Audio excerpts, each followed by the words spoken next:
నమస్కారం. రేవంత్ రెడ్డి గారు ఏదైతే చెప్పారో 400 ఎకరాలలో యూనివర్సిటీలలో ఎలాంటి వన్యప్రాణులు లేవని చెప్పేసి this is the best example. Deer అనేది కుక్కలు అటాక్ చేయడం వల్ల నేలమట్టం అవ్వడం జరిగింది. చూడండి, యూనివర్సిటీ టీమ్ కూడా, యూనివర్సిటీ సెక్యూరిటీ కూడా దీన్ని రెస్క్యూ చేస్తున్నారు. మనం చూసుకున్నట్లయితే 400 ఎకరాలు ఏదైతే ఉన్నాయో బుల్డోజ్ చేయడం కారణం వల్ల డీర్లు అనేది చనిపోవడం జరుగుతుంది క్యాంపస్ లో.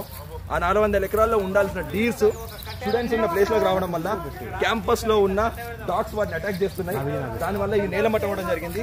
మనం కొంచెం దగ్గరగా చూసుకుంటే చూడండి, ఇది మొత్తం డాగ్స్ వాళ్ళు అటాక్ చేయడం జరిగింది. ఇక్కడ బ్లడ్ కూడా బ్లీడ్ అవుతుంది.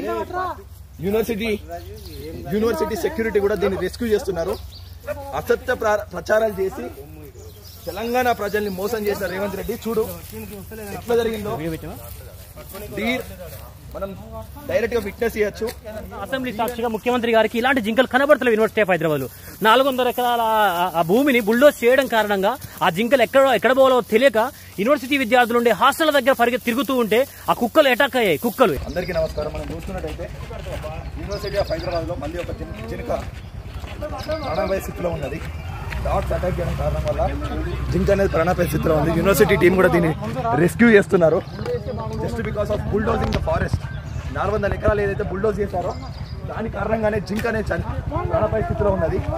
ఏదైతే రేవంత్ రెడ్డి 400 ఎకరాలు ఈ యూనివర్సిటీలో బుల్డోజ్ చేయడం కారణంగానే రేవంత్ రెడ్డి ఏదైతే అసత్య ప్రచారం చేసిండో నిండు అసెంబ్లీ సభలో ఈ క్యాంపస్ లో జింకలు ఏం లేవని చెప్పేసి you can witness the situation.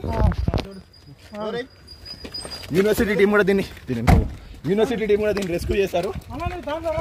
నిండు సభలో అసత్యాలు ప్రచారం చేసిన రేవంత్ రెడ్డిని యావత్ తెలంగాణ ప్రజలు కూడా అర్థం చేసుకోవాలి. రేవంత్ రెడ్డి ఎంత పెద్ద దుర్మార్గుడో ఇది ఒక విట్నెస్. ఇలాంటి జింకలు చాలా ఉన్నాయి.